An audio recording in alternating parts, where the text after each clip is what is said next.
Amén. Muy bien, entonces ya Amén. estamos en esta porción, esta parachá, ¿cierto? Terminando una semana, entrando en este día, un día bendecido por el Padre. Sabemos que estamos bajo su bendición porque la obediencia a Él nos trae bendición. Amén. Así que eh, Amén. esta parachá, ¿cierto? Es la número 31 ya. Eh, 31. Perdón, 21 me parece, sí. Ah, Sí, se me habían 21. pasado. Me fui ya al final. Amén, 21, ahí se me fue un numerito. Y esto está, la porción es de Éxodo 30:11 al 34:35. Ahí está también la porción de la Haftará y del Nuevo Pacto también. Amén. Así que esta porción es kitizá, ¿ya? Que significa cuando hagas un censo. Amén.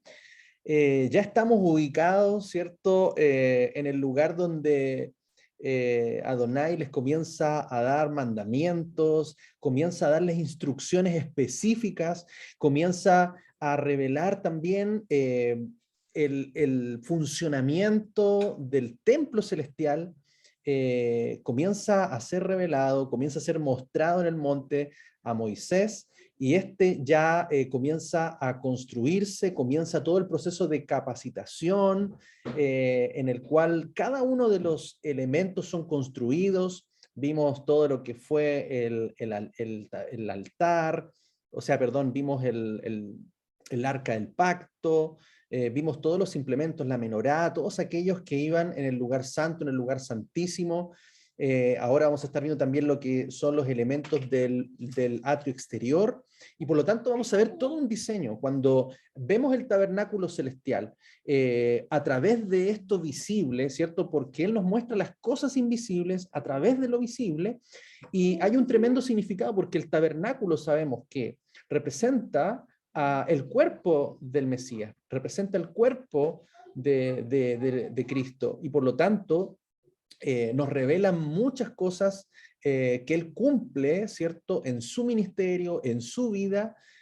También vemos el tabernáculo como, además de una imagen del tabernáculo celestial, vemos también en ese tabernáculo el propósito espiritual de nosotros, de nuestro tabernáculo, cómo hoy día debe funcionar este templo que nosotros tenemos, a través de todos los elementos y de todo el significado que allí comienza a ser mostrado.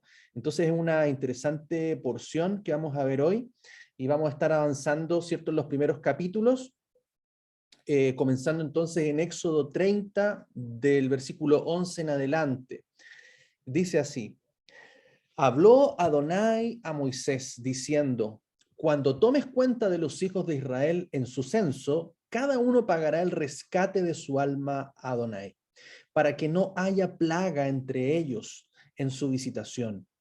Esto es lo que ha de dar todo el que pase por el empadronamiento. Medio ciclo según el ciclo del santuario, el ciclo es de 20 jeras, medio ciclo será la ofrenda para Yahweh. Todo el que pase por el empadronamiento de más de 20 años pagará la ofrenda a Adonai. El rico no aumentará, ni el pobre disminuirá del medio ciclo al entregar la ofrenda a Adonai, para hacer expiación por vuestras almas. Y tomarás de los hijos de Israel el dinero de las expiaciones y lo emplearás para el servicio de la tienda de reunión, y será para los hijos de Israel como memorial delante de Adonai para hacer expiación por vuestras almas.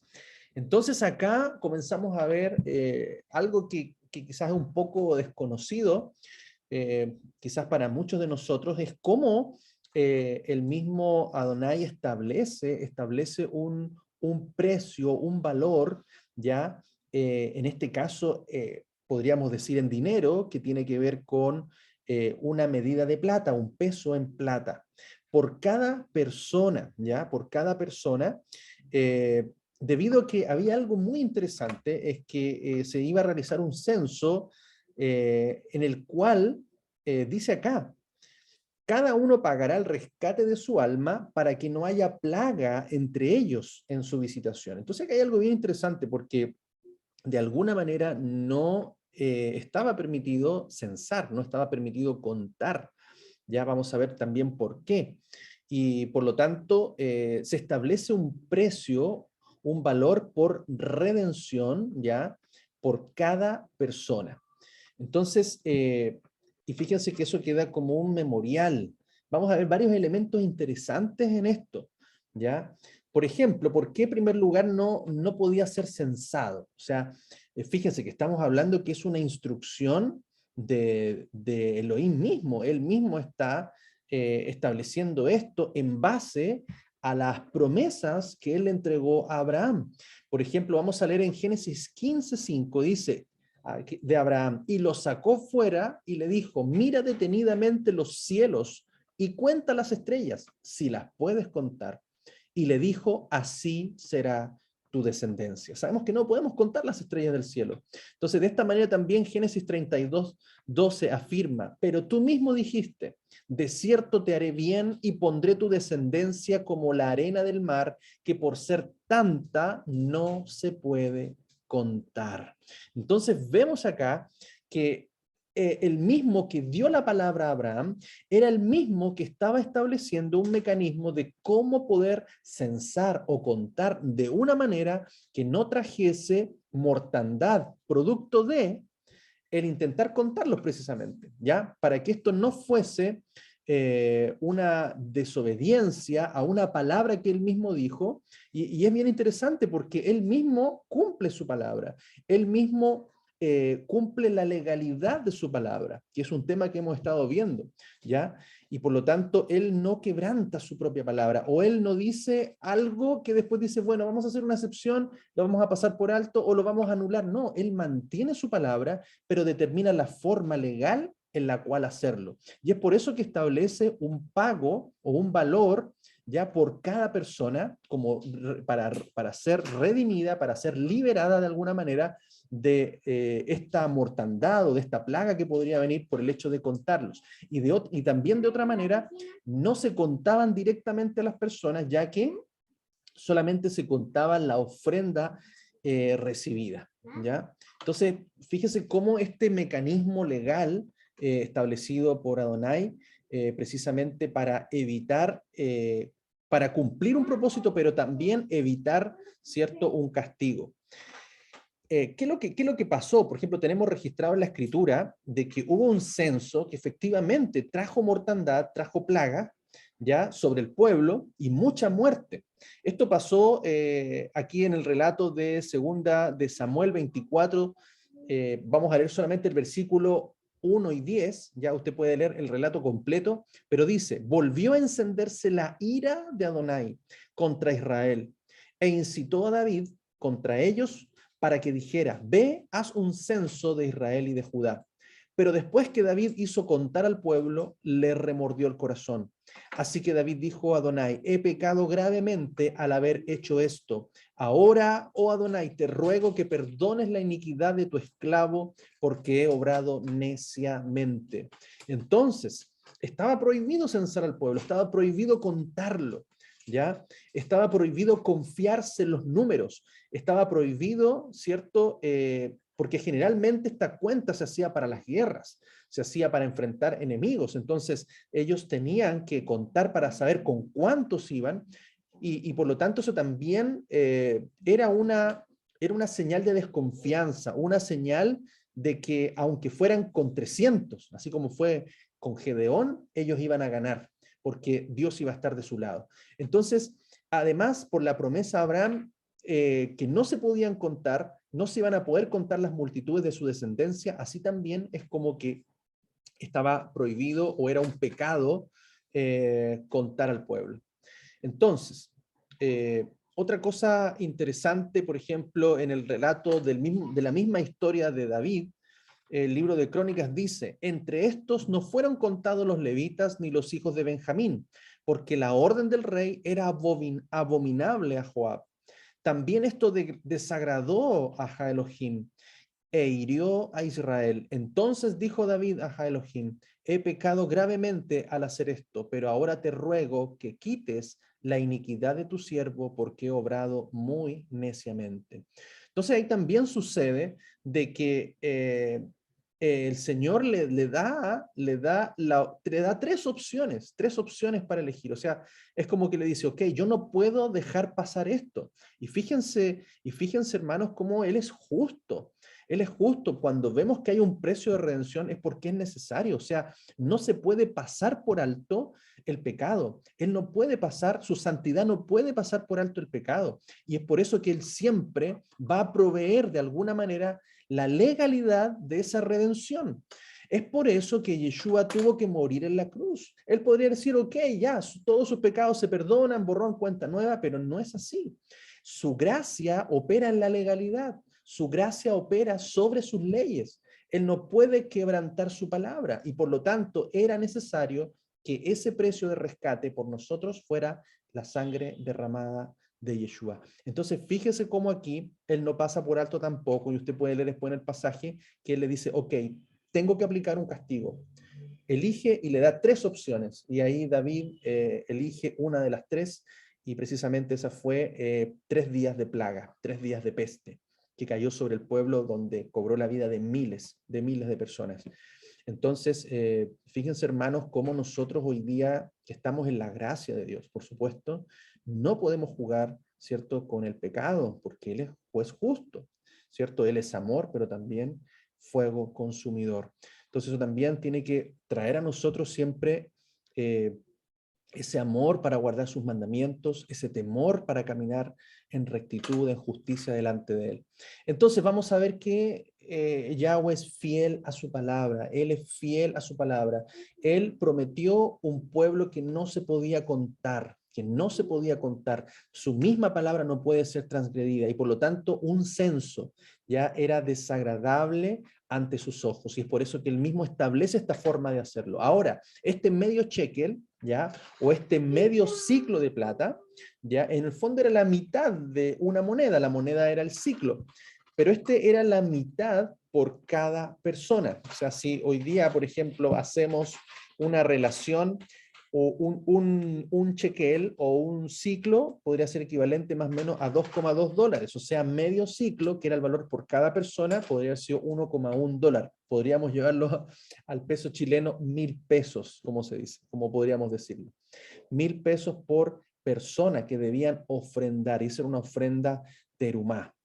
Entonces era un valor por redención, era un valor de rescate, era un valor, ¿cierto?, por persona, que era igual para todos, principalmente, ¿cierto? Aquí esto fue establecido para los varones, ¿ya? Y fuese rico o fuese pobre, era la misma cantidad, medio ciclo. No, el que tenía más no debía dar más y el que tenía menos no debía dar menos.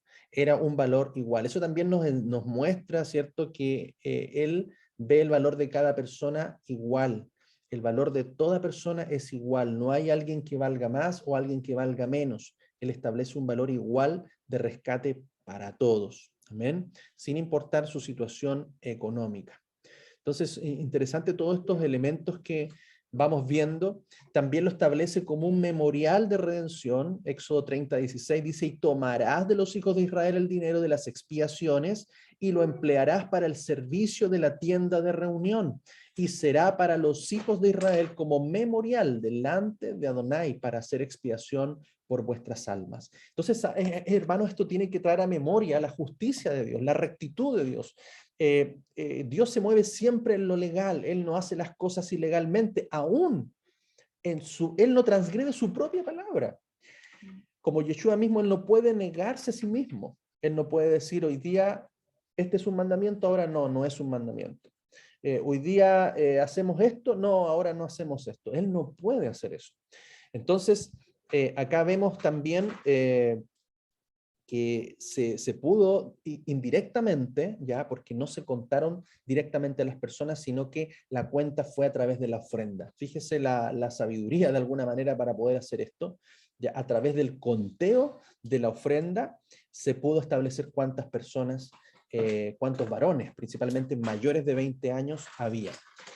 Esto lo encontramos en Éxodo 38, 25, 26, dice, y la plata de los censados de la congregación ascendió a 100 talentos y 1.775 ciclos, una BK, o sea, una mitad por cabeza, medio ciclo, según el ciclo del santuario por cada uno incluido entre los empadronados mayores de 20 años, que fueron 603.550. Entonces, en base a lo que se recaudó, ya que fue utilizado para el tabernáculo, para la construcción, de hecho muchas de las platas se ocuparon para la misma construcción del tabernáculo, ya fueron entonces 603.550 varones, amén, de 20 años. En este caso las mujeres no eran contadas, no eran censadas y los niños tampoco participaban. O sea que hay algo bien interesante. Vamos a ver también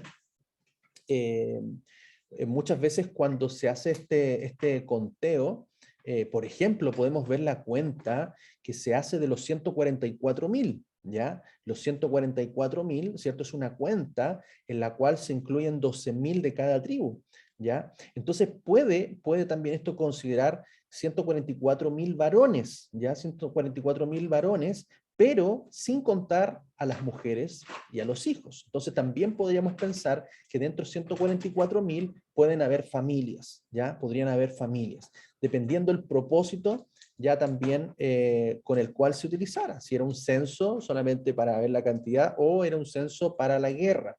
Entonces ahí se podrían considerar 144.000 varones o 144.000 familias contados a través de los padres o los sacerdotes de hogar. Vemos entonces que este pago por expiación, ¿cierto? Por redención, en ciclos se siguió dando posteriormente en el tabernáculo, ya se daba también, creo que una vez al año, a fin de año.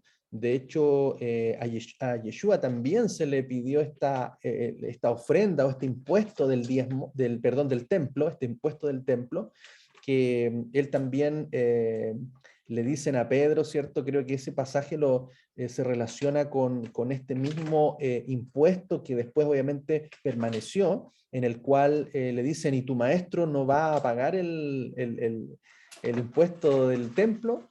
Y ahí Pedro entra y bueno, tiene una conversación con Yeshua, finalmente le dice, ya Pedro, anda, aunque los reyes y los hijos de los reyes no debieran pagar, ¿cierto? Él le da una enseñanza, pero le dice, aún así, dijo, nosotros lo vamos a hacer.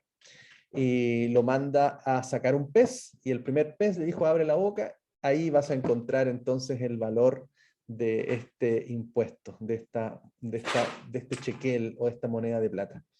Y lo interesante también que se hacían de a dos, ¿eh? Se hacían de pares, porque como era una moneda y cada persona daba medio shekel, entonces generalmente compartía con la otra persona, compartía ese dar, ese ofrendar, ese pagar, ese valor que después era para el templo, ¿eh? Interesante también esto. Otra cosa que es importante relacionar, vamos a ver, ¿cierto? Que hay un precio, siempre va a haber un precio que se va a pagar por el rescate.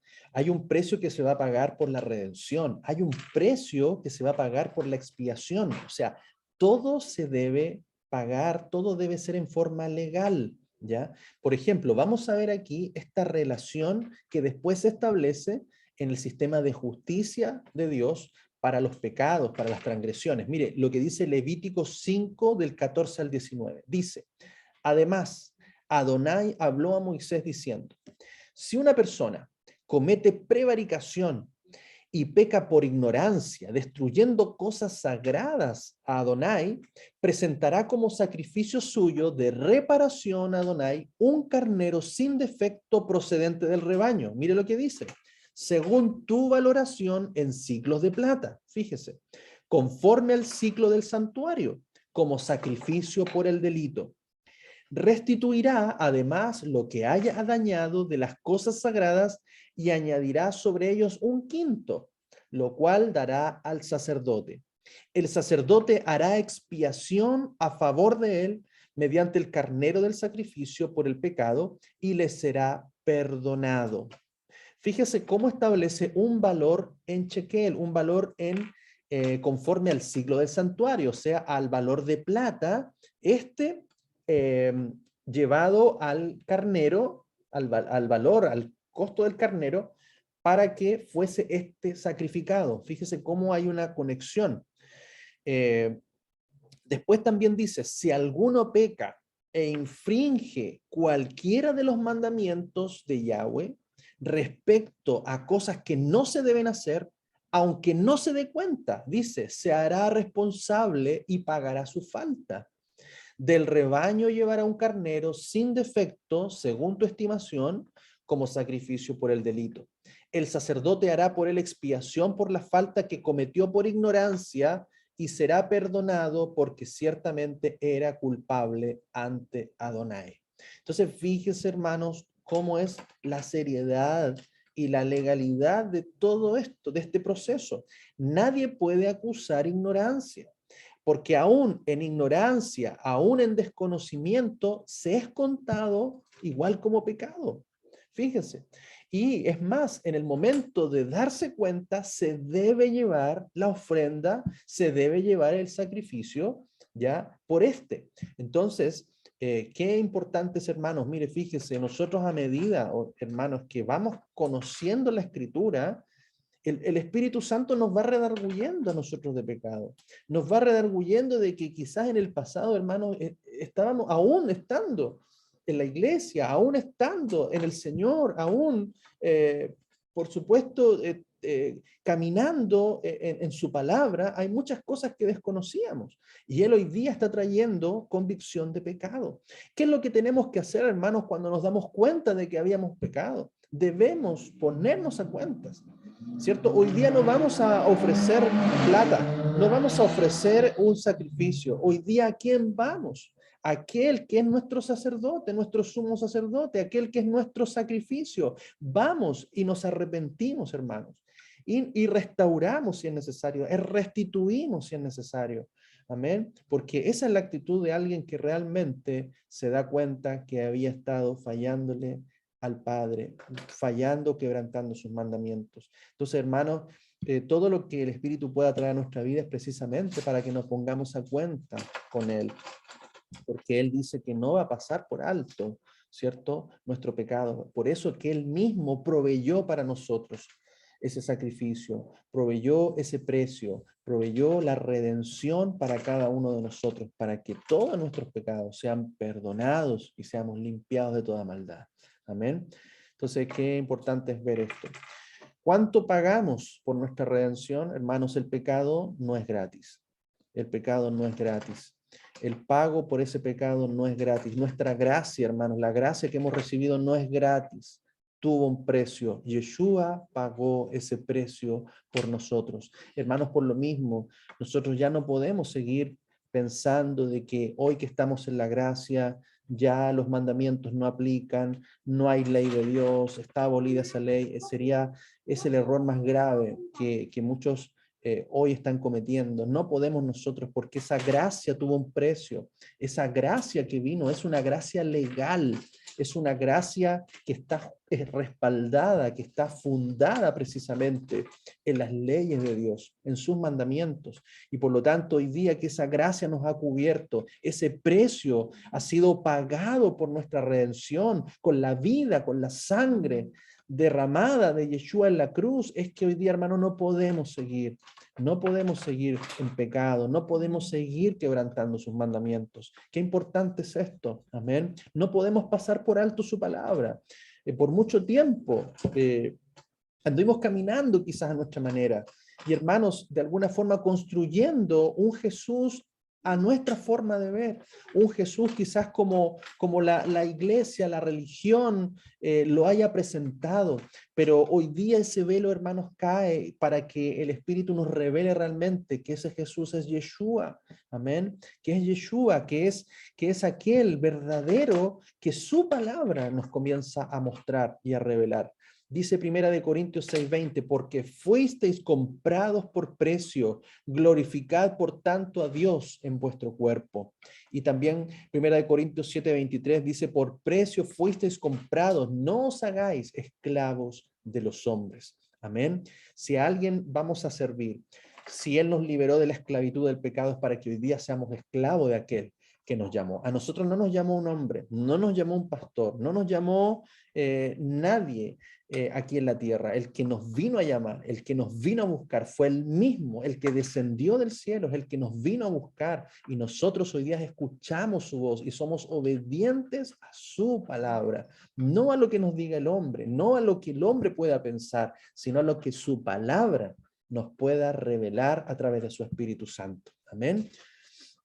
Entonces, qué importante es entender esto.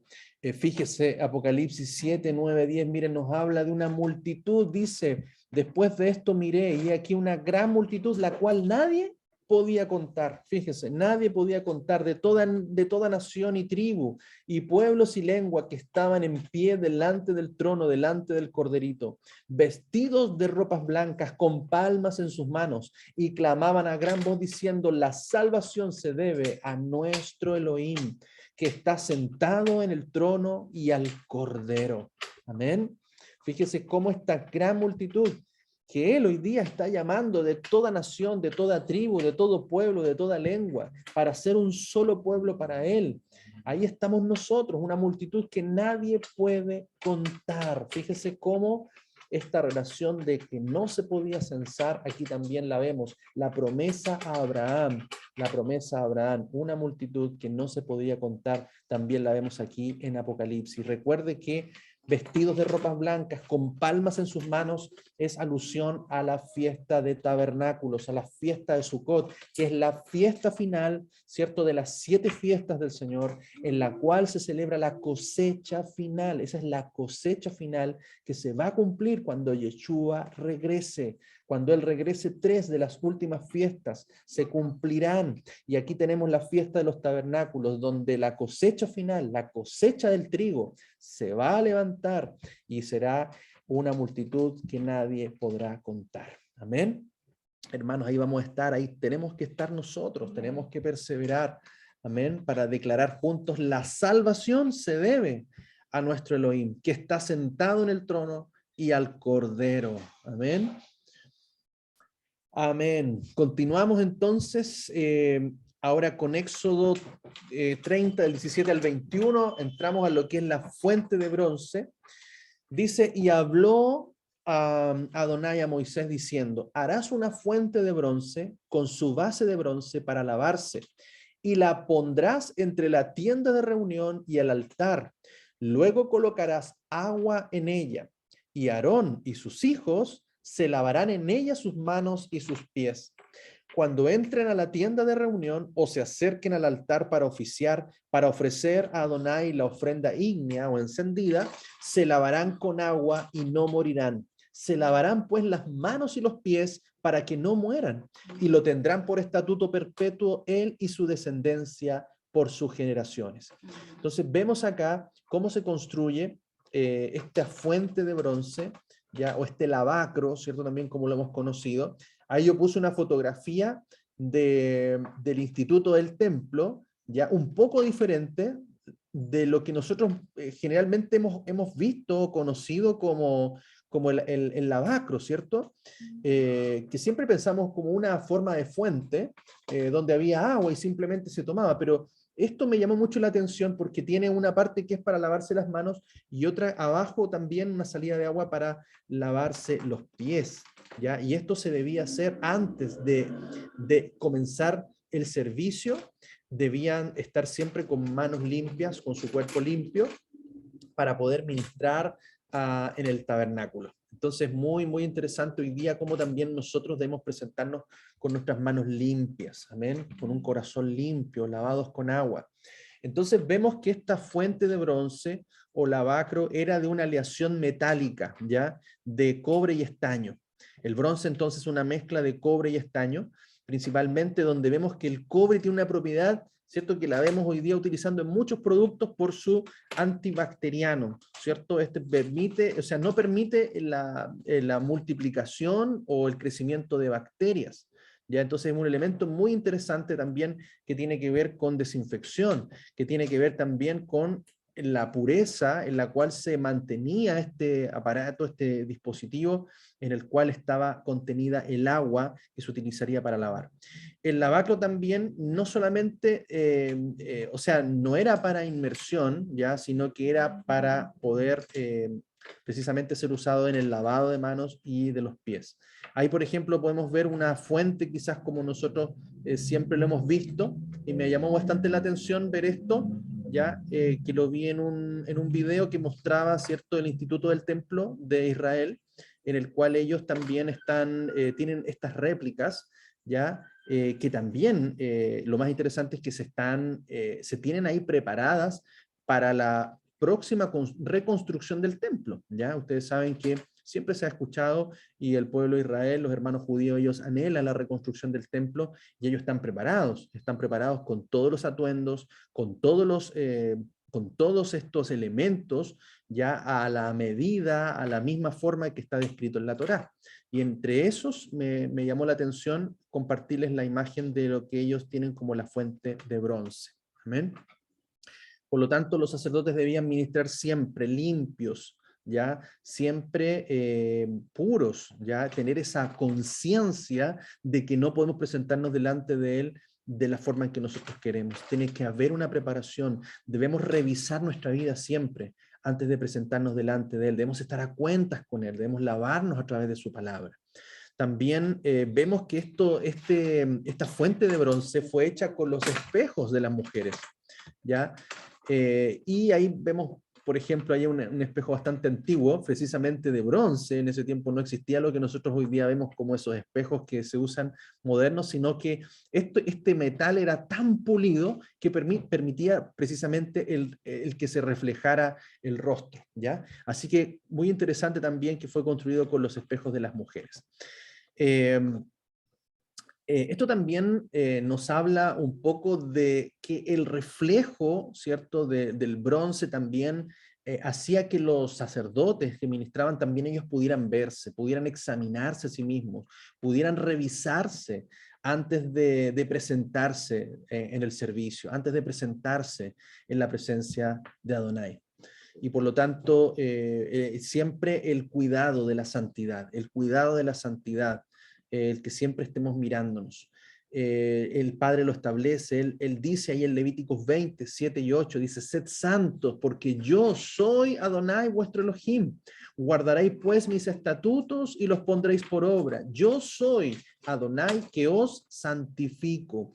Él es el que nos aparta, Él es el que nos santifica, Él es aquel que nos llama a ser como Él, y por lo tanto eso requiere una responsabilidad, requiere estar en pleno entendimiento, en pleno conocimiento de que no podemos presentarnos impuros delante de su presencia. Amén. Entonces, ¿qué enseñanza nos deja también esto hoy día?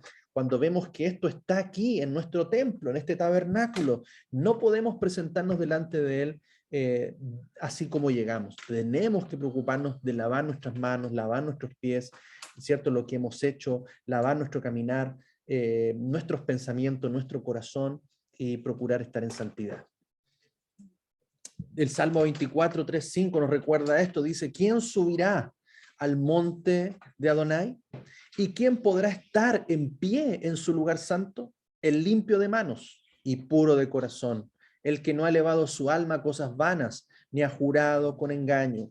Este llevará la bendición de Adonai y la justicia del Elohim de su salvación. Amén. Entonces fíjese cómo tenemos que estar para presentarnos y poder subir delante de su presencia.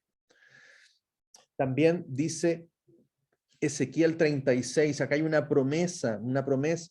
Hoy día no hay templo, pero no hay templo físico. El templo celestial está vigente, y este templo que nosotros tenemos también dice, por cuanto yo os tomaré de entre las naciones y los recogeré de todos los países, y os traeré a vuestra propia tierra, y rociaré agua limpia sobre vosotros, y seréis limpios de todas vuestras inmundicias, y os limpiaré de todos vuestros ídolos.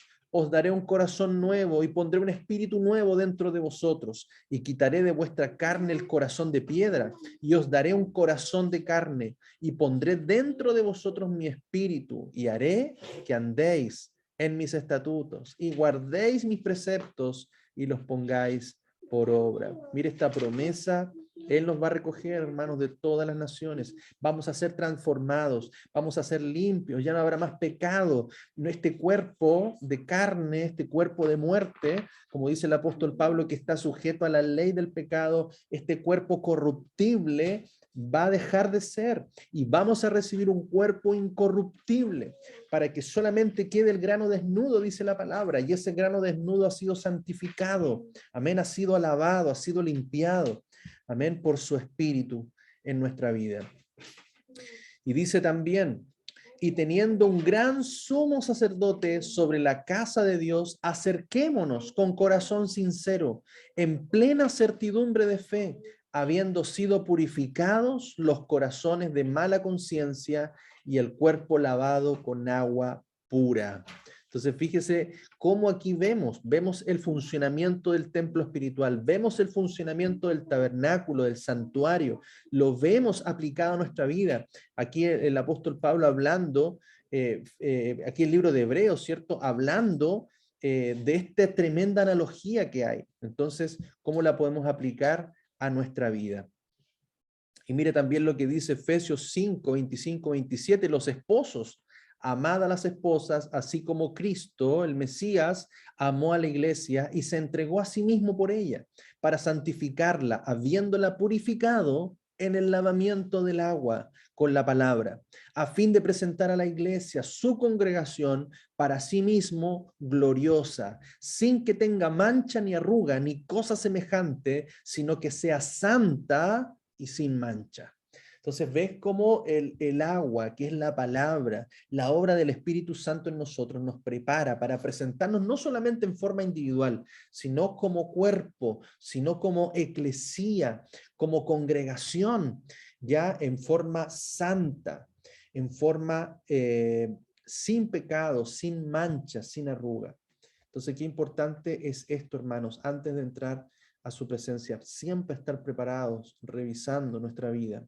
También dice 2 Corintios 3:18, pero nosotros todos, con rostro descubierto, contemplando como en un espejo la gloria del Señor, vamos siendo transfigurados por el Espíritu, de gloria en gloria, en la misma imagen del Señor. Ve cómo nos reflejamos, hermanos. Nos reflejamos en ese altar de bronce. Nos vemos allí reflejados, ¿ya? En esta fuente, la cual fue hecha con un metal que reflejaba el rostro. Y por lo tanto, de esa manera, nosotros también vamos mirando el rostro del Señor, vamos mirándonos a nosotros mismos y vamos siendo transformados en el Espíritu, a su misma imagen. Amén. Aquí entramos también a lo que es el aceite de la unción. Vamos a leer allí Éxodo 30, del 22 al 33. Continúa el relato, dice, y habló Adonai a Moisés, diciendo, y tú mismo toma especias finas, 500 siclos de mirra en grano, la mitad de canela aromática, esto es 250, y de caña aromática 250, de casia 500, según el siglo del santuario, y de aceite de oliva 1 hin. Y harás con ello el aceite para la unción santa, perfume fragante, obra de perfumista, y será el aceite de la santa unción. Con él ungirás la tienda de reunión y el arca del testimonio, la mesa y todos sus utensilios, el candelabro y todos sus utensilios, el altar del incienso, el altar del holocausto y todos sus utensilios y la fuente con su base. Así los santificarás y serán cosas santísimas. Quien las toque será santificado. Y ungirás a Aarón y a sus hijos y los santificarás para que sean mis sacerdotes. Y a los hijos de Israel les mandarás diciendo, este será mi aceite de la santa unción por vuestras generaciones. Sobre carne de persona no se hará unción, ni haréis otro semejante a él en su composición. Santo es y santo será para vosotros. Cualquiera que haga una mezcla semejante y que lo ponga sobre un extraño, será cortado de su pueblo. Amén. Fíjese cómo se da instrucciones específicas, detalladas de este aceite. Este era un aceite único, era un aceite santo que él mismo determinaba su pureza, determinaba los ingredientes para poder hacerla, las medidas, todo. Era un aceite muy específico, donde obra de perfumista tenía que prepararlo. ¿Ya? Por lo tanto, no era un aceite que se podía utilizar para otros fines, era exclusivamente para ungir los implementos, los utensilios consagrados al templo, consagrados al tabernáculo, y solamente se ungían a los sacerdotes, al sumo sacerdote y a los hijos de Aarón. Eran los únicos que eran ungidos con este aceite, ¿ya? No se podía ungir a otras personas, a otros hombres. Todo lo que tiene que ver con la unción, con el derramamiento de aceite, era algo muy específico que solamente era indicado por el Señor, solamente era indicado por Él. No se podía ungir personas, no se podía derramar, y menos este aceite, en otras personas. Tampoco se podía imitar, no se podía hacer algo semejante, ¿ya? Estaba prohibido, ¿ya? Incluso Éxodo 30:33 es muy enfático, dice: cualquiera que haga una mezcla semejante y que lo ponga sobre un extraño, será cortado de su pueblo. Entonces, hermanos, cuidado, yo sé que por ahí, bueno, a veces aparecen alguien con el aceite ungido, con este aceite especial. En eso hay que tener mucho cuidado. Tenemos que ver bien en la escritura, ¿cierto?, de que los únicos que eran ungidos eran el sacerdote, ya, los hijos, en este caso, los descendientes de Aarón, ya, y también se ungían reyes en forma muy específica, ya. Éxodo 30:30 dice: y ungirás a Aarón y a sus hijos, y los santificarás, los apartarás para que sean mis sacerdotes. Ya también se ve este aceite muy, muy específico, también derramado, ¿cierto?, a los reyes. Por ejemplo, en 1 Samuel 16:13 dice: Samuel entonces, tomando el cuerno del aceite, lo ungió en medio de sus hermanos, y el espíritu de Adonai se apoderó de David desde aquel día en adelante, y Samuel se levantó y se fue a Ramá. Entonces hay que entender de que en el antiguo pacto este aceite era derramado solamente por indicación de Adonai, y era solamente sobre los sacerdotes y reyes que él ungía, ¿ya? Esto es muy importante. Hoy día en el nuevo pacto, ¿quién es nuestro sacerdote? ¿Quién es el rey? Yeshua, él es el ungido. Fíjense que la palabra Cristo en griego significa ungido. Y Mesías, que es la palabra hebrea, ¿cierto? Mashiach, también tiene que ver con ungido de Yahweh. Por lo tanto, Mesías, podríamos decir que es la palabra más correcta, derivada de Mashiach, que es la palabra hebrea. Ya Cristo, ¿cierto?, en el griego, pero que fíjense que también tiene que ver con ungido. Yeshua mismo lo declara, él cuando toma el rollo de Isaías, un día de reposo en la sinagoga, lee lo siguiente. Esto está registrado en Lucas 4:18, dice: el Espíritu del Señor está sobre mí, por lo cual me ungió para dar buenas noticias a los pobres. Me ha enviado a proclamar libertad a los cautivos. Y continúa esa profecía que él dice: esto se ha cumplido hoy. Amén. Él hoy día es el único ungido. Nosotros, los hombres, no podemos ser ungidos con aceite. ¿Por qué? Porque es simplemente nosotros, la unción que hoy día tenemos es del Espíritu Santo. Amén. Y por lo tanto, el único ungido es el Mesías. De hecho, la palabra Mesías significa ungido de Yahweh. Entonces, muy, muy importante entender esto: quién es nuestro rey, quién es nuestro sumo sacerdote, quién es el único ungido de Adonai, o el ungido de Yahweh. Y luego entramos, ¿cierto? Y en este punto nos vamos a quedar, ¿cierto?, en esta porción, lo que es el Shabbat, ¿ya? El Shabbat. Vamos a ir a Éxodo 31, del 12 al 18. Dice: y habló Adonai a Moisés, diciendo: y tú, habla a los hijos de Israel, diciendo: de cierto guardaréis mis sábados, es señal entre yo y vosotros por vuestras generaciones, para que sepáis que yo soy Adonai, quien os santifica. Guardaréis el Shabbat porque es santo para vosotros. El que lo profane ciertamente será muerto. Todo el que haga en él obra alguna, esa persona será cortada de en medio de su pueblo. 6 días se trabajará, pero el día séptimo será Shabbat solemne, santo para Adonai. Todo el que trabaje en el día del Shabbat será muerto. Los hijos de Israel guardarán pues el Shabbat a fin de celebrar el Shabbat en sus generaciones por pacto perpetuo. Es una señal entre yo y los hijos de Israel para siempre, porque en 6 días hizo Adonai los cielos y la tierra, mas el séptimo día cesó y reposó. Y cuando acabó de hablar con él en el monte Sinaí, dio a Moisés las 2 tablas del testimonio, las tablas de piedra escritas por el dedo de Elohim. Aquí vemos, pero una porción en la cual nos muestra un poco más, nos muestra cosas muy, muy importantes respecto del Shabbat, ¿cierto? Shabbat significa reposo.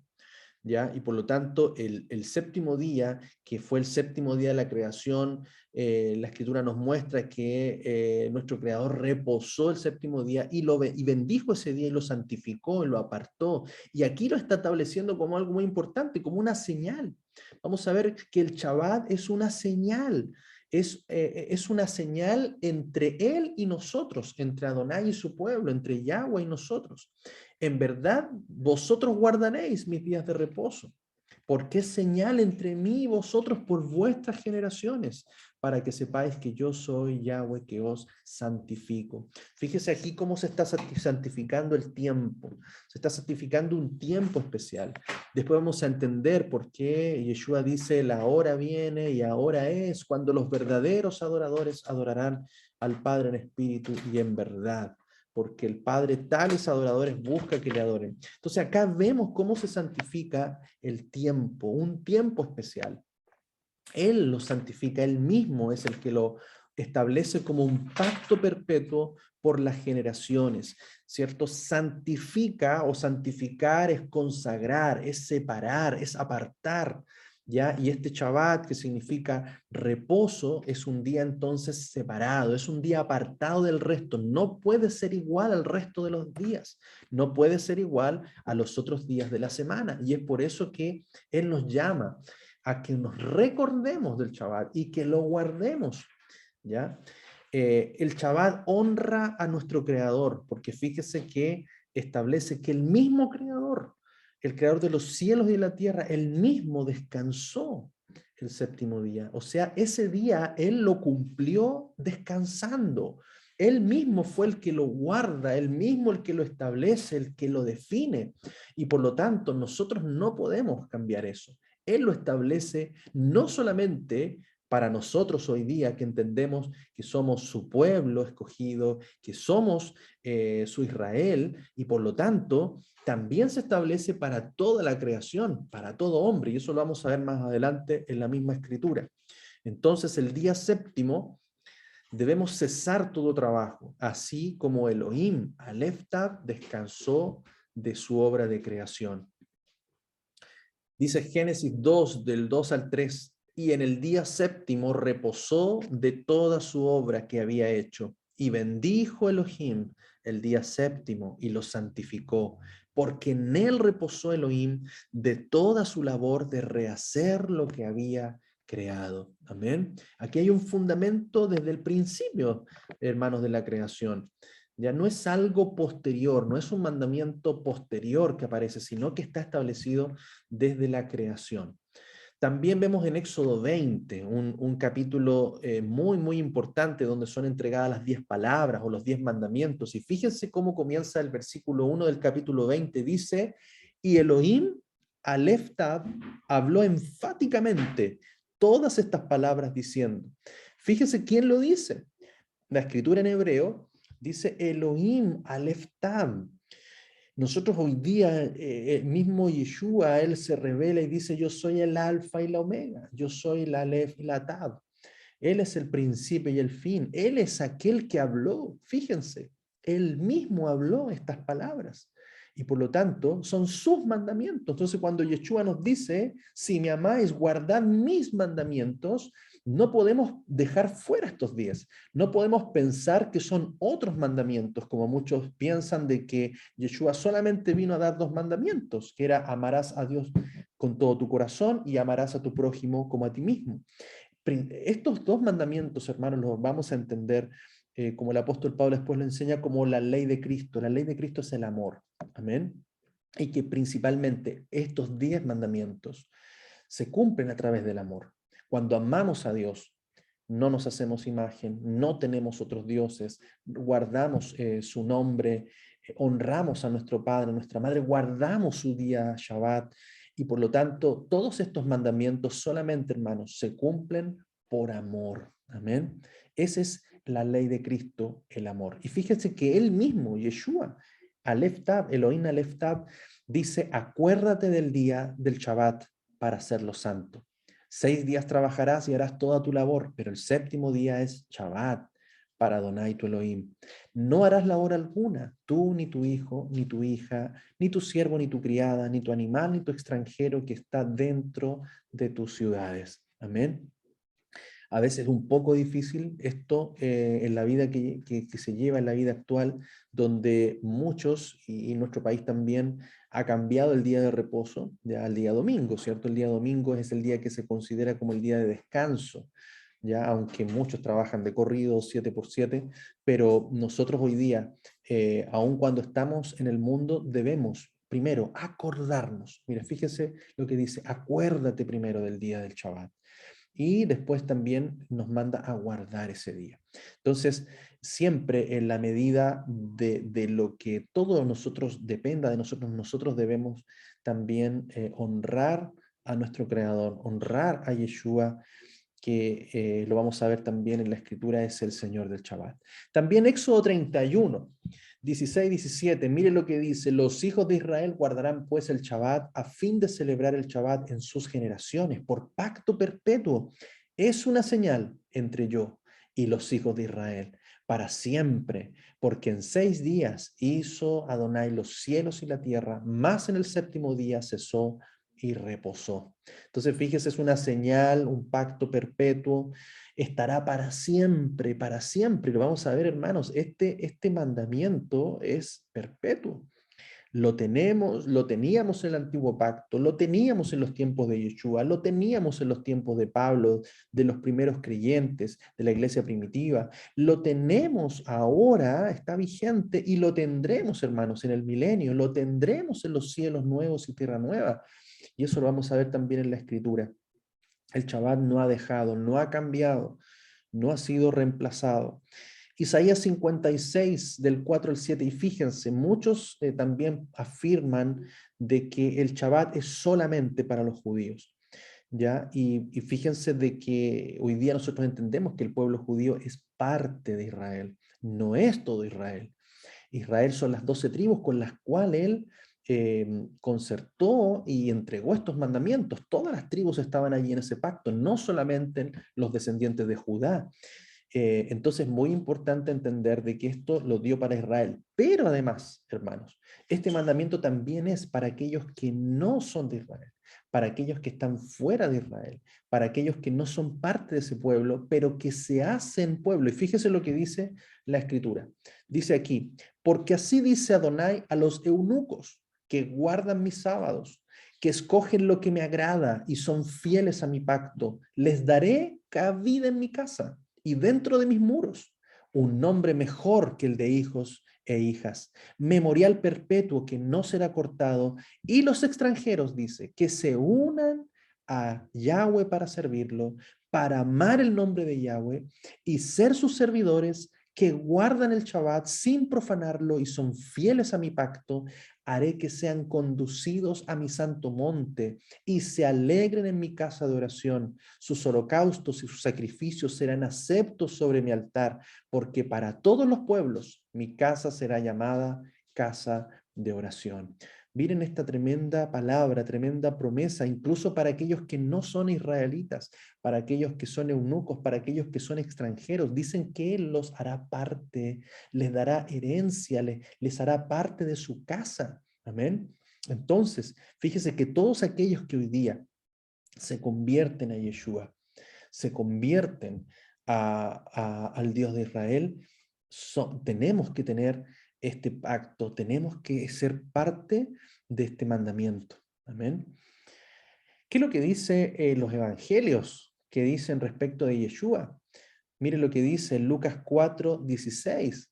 Y fue a Nazaret, donde había sido criado, y conforme a su costumbre, entró en la sinagoga en el día del sábado, en el Shabbat, y se levantó a leer. Ese día fue el día que leyó el profeta Isaías.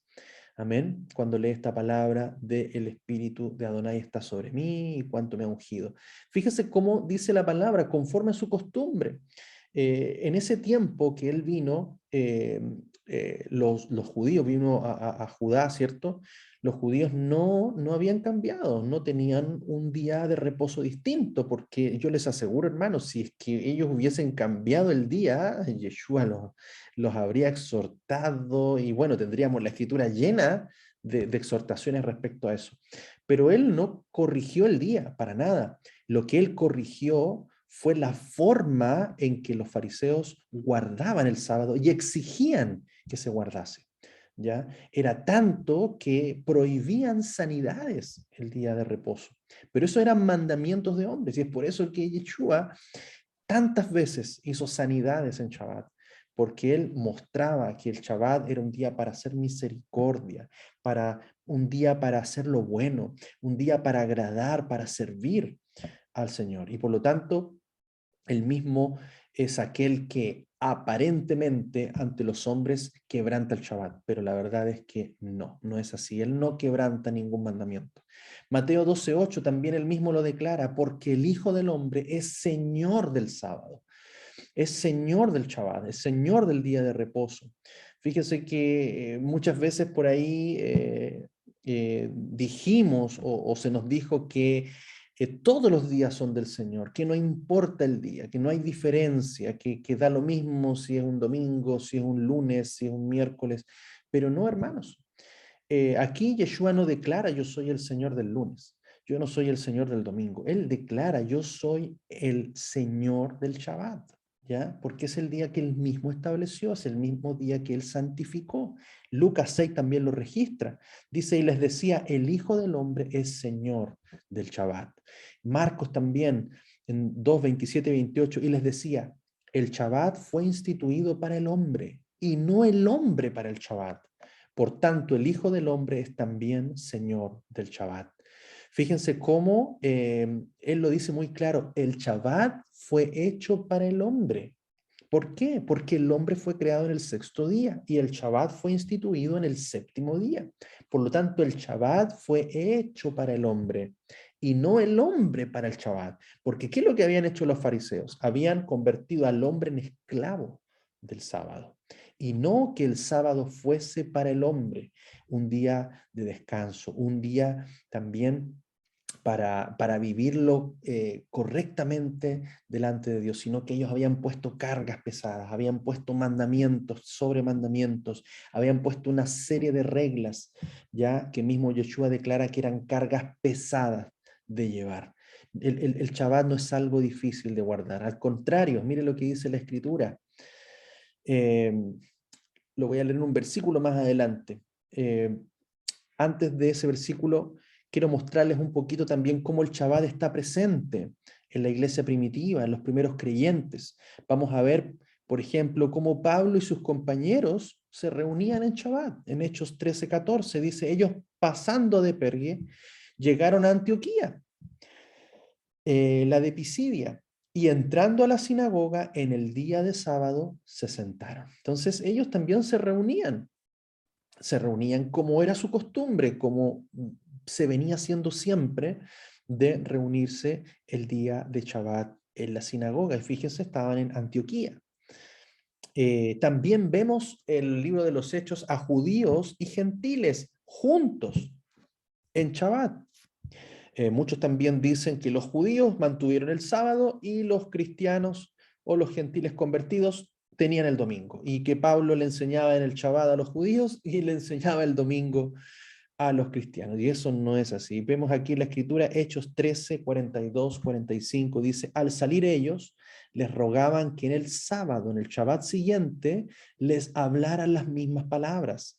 Y disuelta la reunión, muchos de los judíos y de los prosélitos, ojo, los prosélitos no son judíos, reverentes siguieron a Pablo y a Bernabé, los cuales hablando con ellos les persuadían a permanecer fieles a la gracia de Dios. El siguiente Shabbat se congregó casi toda la ciudad a oír la palabra del Señor. Pero los judíos, viendo a las multitudes, o sea, viendo a los no judíos, a los gentiles, se llenaron de envidia y blasfemando contradecían las palabras que Pablo hablaba. Entonces, pero aquí vemos, hermanos, tanto judíos como prosélitos, judíos como gentiles, juntos, escuchando la palabra, escuchando la predicación de Pablo en el Shabbat. También vemos indicaciones de los apóstoles a los convertidos, a los primeros convertidos gentiles. Esto está en Hechos 15, 19 al 21, dice, por lo cual yo juzgo que no se añadan dificultades a los que de los gentiles se conviertan a Dios, sino escribirles que se abstengan de las contaminaciones de los ídolos, de la fornicación, de lo estrangulado y de la sangre. Dice, porque Moisés desde generaciones antiguas tiene en cada ciudad sus predicadores, puesto que es leído en las sinagogas cada Shabbat. Fíjense, 4 cosas que les pedían a los convertidos gentiles, ya que algunos también llegaron ahí diciéndole que tenían que comenzar a guardar todos los mandamientos. Imagínense para una persona que no conocía la Torá, que no conocía la palabra, que se le cayesen encima una cantidad enorme de mandamientos, era muy, muy complicado. Es por eso que en este concilio, el primer concilio de los apóstoles, ellos les establecen estas 4 cosas como lo más inmediato que ellos debían dejar ahora que se habían convertido a Dios y por lo tanto a medida a que fuesen escuchando a Moisés, ¿cierto? En cada sinagoga, en cada Shabbat, ellos iban a comenzar a aprender lo demás. También compartían en Shabbat la palabra a los gentiles. Pablo predicaba a los gentiles también en Shabbat, Hechos 16 del 12 al 13, y de allí a Filipos, primera ciudad de la provincia de Macedonia y una colonia. Y en esta ciudad pasamos algunos días, y en el día del Shabbat salimos fuera de la puerta junto al río, donde suponíamos que había un lugar de oración, y sentándonos hablábamos a las mujeres que se habían reunido. Entonces aquí también vemos en ciudades gentiles, en ciudades que no eran, que no pertenecían a Israel, ellos estaban compartiendo la palabra en día Shabbat. Entonces, muy interesante cómo el apóstol Pablo y los convertidos no judíos también compartían el mismo día, no inventaron otro día o no se estableció otro día, no se cambió el mandamiento. Y fíjese esta palabra, qué hermosa, hermano, para nuestra vida. Dice, si detienes tus pies en el Shabbat, para no hacer lo que te plazca en mi día santo, si llamas al Shabbat tu delicia, santo, glorioso de Adonai, y lo honras, no yendo en tus propios caminos, ni buscando tus propios placeres, ni hablando de tus propios asuntos, entonces Adonai será tu delicia. Te haré subir sobre las alturas de la tierra y te alimentaré con la herencia de tu padre Jacob, porque lo habló la boca de Yahweh. Entonces, fíjense, hermano, qué tremenda palabra, tremenda promesa. Y también ahí se me viene a la mente, ¿cierto? Deleítate en Adonai y Él concederá las peticiones de tu corazón. Y mire cómo dice, si consideráis este día delicia, si llamares al Shabbat delicia, santo, glorioso, lo honras este día, lo haces especial, hermano.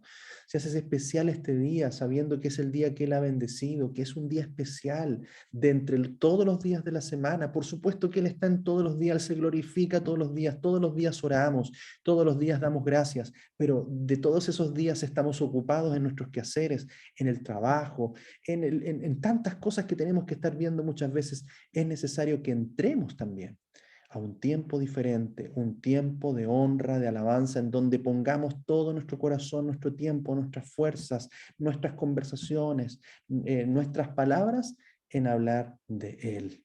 ¿Qué promesa? Te pondré con la herencia de tu padre Jacob.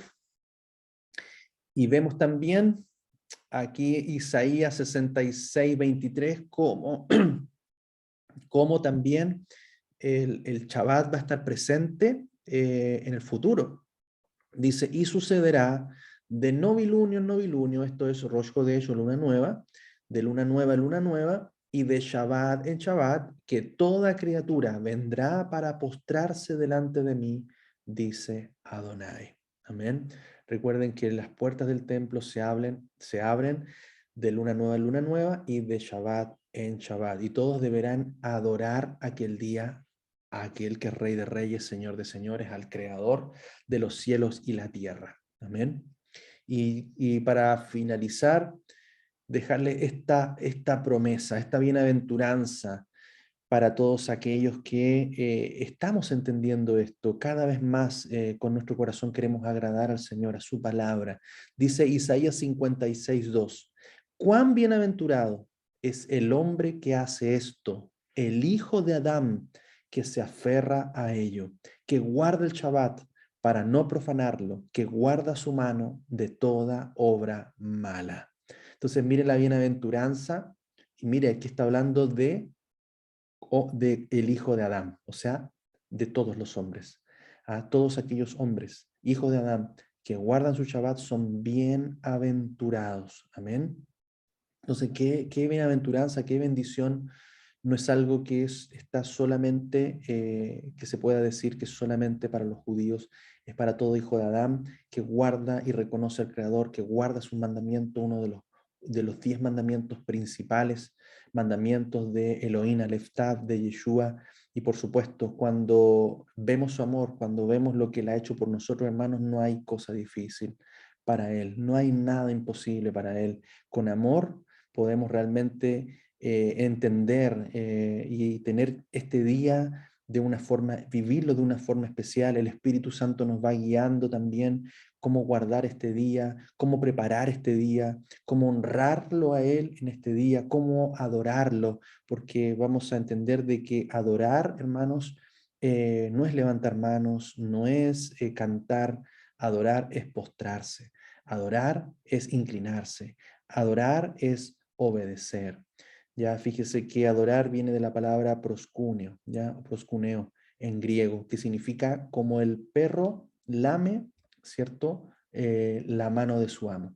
En hebreo también adorar es postrarse y por lo tanto es, hermanos, cuando lo hacemos para obediencia a Él, para agradarle a Él, aquel que nos llamó. Amén. Qué hermoso esta porción, es lo que podemos compartir en esta oportunidad y que el Padre siga obrando en nuestra vida, el Espíritu Santo nos siga revelando más y más, porque a través de su palabra le vamos conociendo más a Él, vamos conociendo su carácter, vamos conociendo su corazón, vamos conociendo su santidad, su justicia, su rectitud, y a la vez que le conocemos a Él, también nosotros podemos imitarle, porque siempre vamos a imitar y vamos a amar a aquel a quien conocemos. Si no le conocemos, es difícil, hermanos, que podamos amarle como Él realmente quiere que le amemos, que podamos obedecerle como Él quiere que lo hagamos. Entonces, al conocerle más a Él, al conocer su corazón, nosotros podemos amarle verdaderamente, guardar sus mandamientos y ser aquellos que están para servirle con toda nuestra vida y con todo nuestro corazón. Amén. Bien, hermanos, muchas bendiciones. Que el Padre guarde su palabra en nuestros corazones. Amén.